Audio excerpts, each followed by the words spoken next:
What does astrology have to do with my socks? Well, let me tell you, I was once so worried about missing my flight to my friend's wedding that I changed the time on the clock. I didn't just set an alarm, I actually went in and changed the time. Why? You see, I'd missed so many flights that I needed a new plan, a foolproof plan. And here it is, the bulletproof plan. I'd wake up, see the time, panic that I was late, jump out of bed, and then I'd remember I'd changed the clock.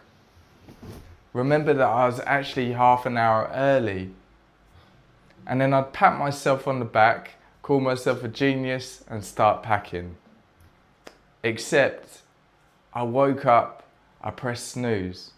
I woke up again, I pressed snooze. I woke up again and pressed snooze again.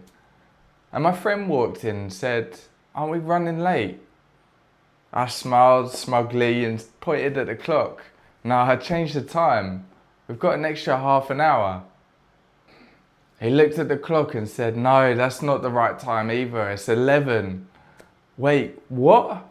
But that means our train's in 20 minutes.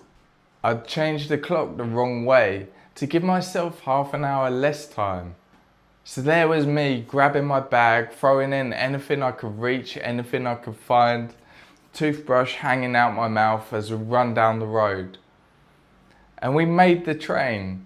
We even made the flight. But I forgot my socks. So what has this got to do with astrology? Well, everything. Both mine and Paula's healing journeys started by looking inwards first. Missing this step is like going on holiday without knowing what you've packed in your bags. Shamanic healing is amazing. It can free you from the chains of the past. You can rewrite soul contracts. You can reclaim lost parts of yourself, clear unwanted energies, restore balance and flow and harmony. It reconnects you with your inner light, your inner power, and definitely it can illuminate the path forwards. But what good is that if you haven't packed your socks? That's why before you really go anywhere, you need to go within. And astrology is the perfect place to start. Astrology helped us so much that I've created a free report that can help you find your placements too. It can show you where you need to have more compassion for yourself, what your greatest strengths are, and what your purpose is, what your soul chose to do here. And that can help guide you forward. At the moment, it's completely free, so all I ask is that you drop a like, subscribe, and drop a comment below, and I'll send you the link. And feel free to share it on to anyone that you think will benefit from this. If you don't believe in astrology, that's fine, don't worry, I didn't either. You don't need to believe in it to feel into what resonates with you and what doesn't. And you might download our report, you might look at it and message straight away saying, "Okay, I'm hooked, tell me about the houses." Or you might think, "Yeah, I can see a bit of that, not really that other bit. Nah, that's not me." And that's okay. You've already started feeling into what is and isn't part of you. And that's the start of your journey.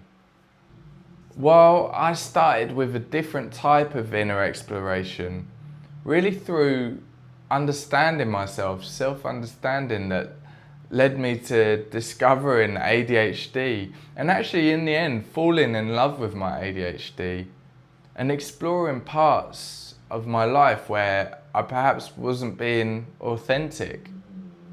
But I wish I'd started with astrology. It gave me the why so much more than just my ADHD diagnosis did.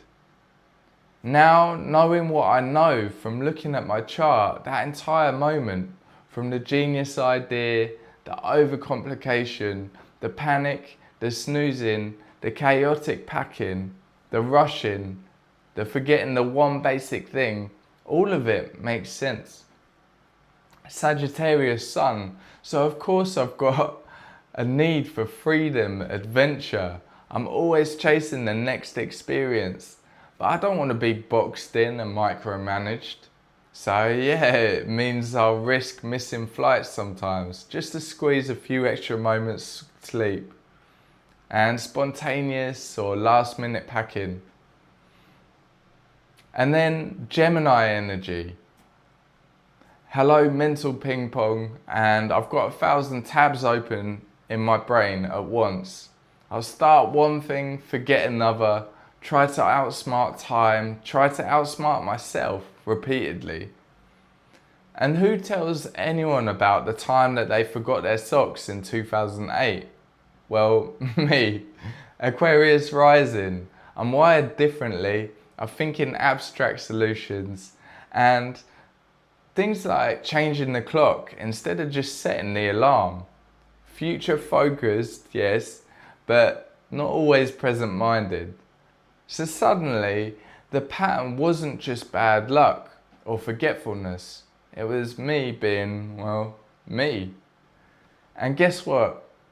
My chart even points to shamanism being a potential career later in life.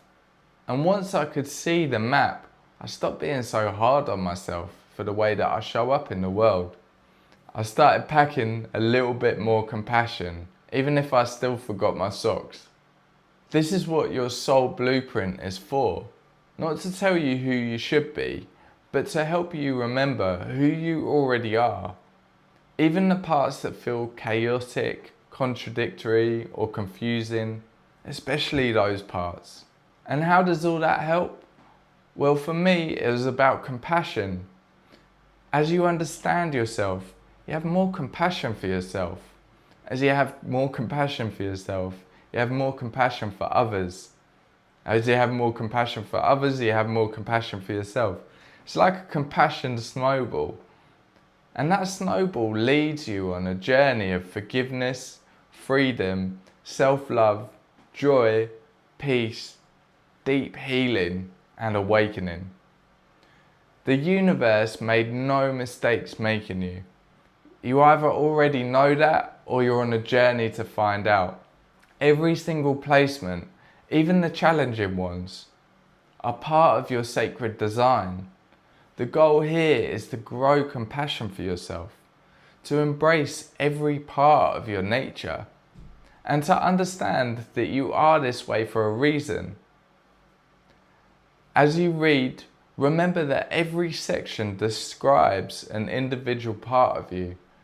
In reality, these energies blend, they balance, and sometimes contradict each other. And that creates the beautiful complexity that is you. One placement might soften another, while another might amplify a certain theme. This report gives you those individual ingredients, and you're in the process of learning how to cook with them. This report is meant to be a gentle and empowering guide to the unique energies you were born with. Please don't think of it as a set of rules. The path forward can sometimes be a confusing one, and moving forward starts with not moving anywhere. It doesn't even start by looking forward. It starts by understanding yourself, looking inward with love and compassion. And enjoy the journey. Just don't forget to pack your socks. Sending love. Bye bye.